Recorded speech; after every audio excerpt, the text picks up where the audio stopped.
दोस्तों, जैसे कि पिछले कुछ समय से नीतीश कुमार लगातार अपने फैसलों से पूरे देश को चौंका रहे हैं। एक बार फिर बिहार से एक चौंकाने वाली न्यूज है। खबर है कि अडानी ग्रुप यहां 8,000 करोड़ रुपए का निवेश करेगा। लेकिन क्या यह महज एक निवेश से जुड़ी खबर है? यह सोचने की बात है कि आखिर इंडिया गठबंधन के शासन में अडानी ने 8,000 करोड़ रुपए के निवेश का फैसला क्यों किया? नीतीश कुमार या तो बाजीगर है या फिर वह इंडिया गठबंधन के मुख्य साझेदार कांग्रेस की तनिक भी परवाह नहीं करते, जिसके मुख्य नेता राहुल गांधी समेत तमाम क्षेत्र अडानी पर पूरी तरह हमलावर है। दोस्तों, कहते हैं ना, व्यापारी 1 रुपया भी यूं ही नहीं खर्च करता। व्यापार का उसूल है मुनाफा। अब यह मुनाफा उसे किसके शासन में मिलता है, इससे कोई फर्क नहीं पड़ता। यह भी सच है कि व्यापारी और उद्योगपति भी मौसम विज्ञानी होते हैं। यह अलग बात है कि पिछले 10 सालों के बीच एक सामान्य धारणा यही बनी कि अडानी का सत्ता के प्रति एक तरफा लगाव रहा, जिसका उन्हें बखूबी लाभ भी मिला है।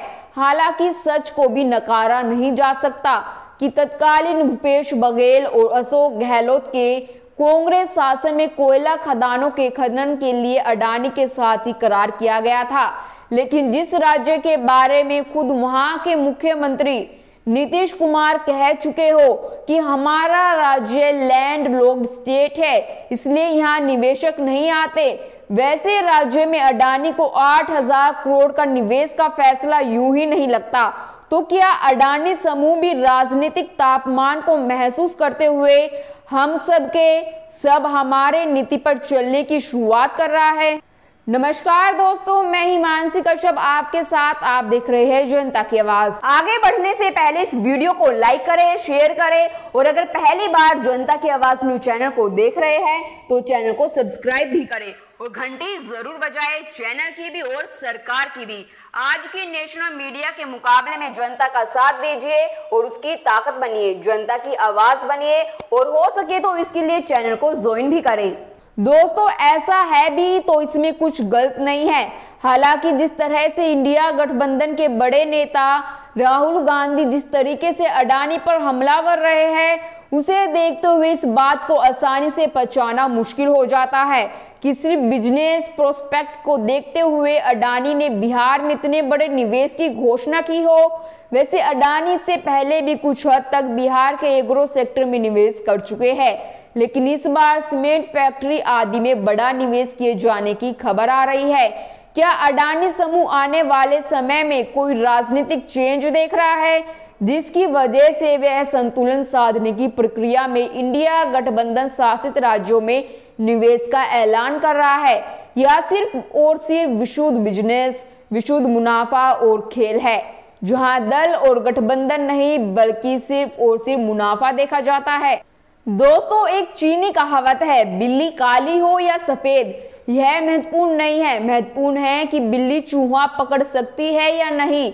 यानी चीन का स्पष्ट मानना है कि पैसा जैसा भी हो उससे चीन का विकास होता है, तो सब ठीक है। इसी तर्ज पर अगर बिहार में अडानी जैसा समूह हजारों करोड़ का निवेश करे और उसे हजारों रोजगार पैदा हो, तो भला किसे और क्या आपत्ति हो सकती है?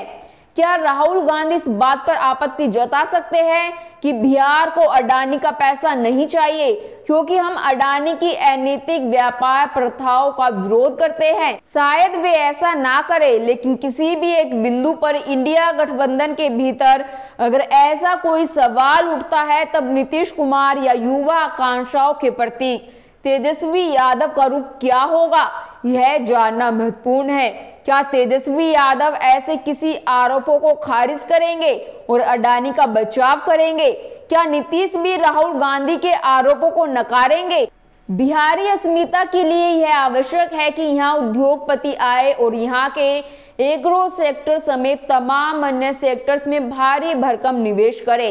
इससे कोई फर्क नहीं पड़ता कि पैसा अडानी का है, अंबानी है या वेदांता का है। रह गई बात एथिकल और अनएथिकल बिजनेस प्रैक्टिसेस की, तो इसे देखना और संभालना केंद्र सरकार से संबंधित एजेंसियों और न्यायपालिका का काम है, ना कि यह राजनीतिक सुधार कार्यक्रम का हिस्सा है। दोस्तों, नीतीश कुमार के दोनों हाथों में हमेशा की तरह लड्डू है। निवेश और रोजगार जैसे मुद्दे पर तेजस्वी यादव भी नीतीश कुमार का साथ नहीं छोड़ सकते। कम से कम नैतिकता का तकाजा तो यही कहता है, लेकिन राजनीति में नैतिकता की बात करना भी अनैतिक माना जाता है। इसलिए हम सिर्फ इतना कह सकते हैं, कोई भी राजनीतिक आर्थिक निर्णय अगर अपने में कोई संकेत समेटे हुए हैं तो मौजूदा निर्णय अडानी के निवेश में भी कुछ संकेत छुपे हैं। संकेत यही है कि नीतीश कुमार हमेशा की तरह बंधन मुक्त है। वह उस आत्मा की तरह है जिसे कोई कैद करके नहीं रख सकता।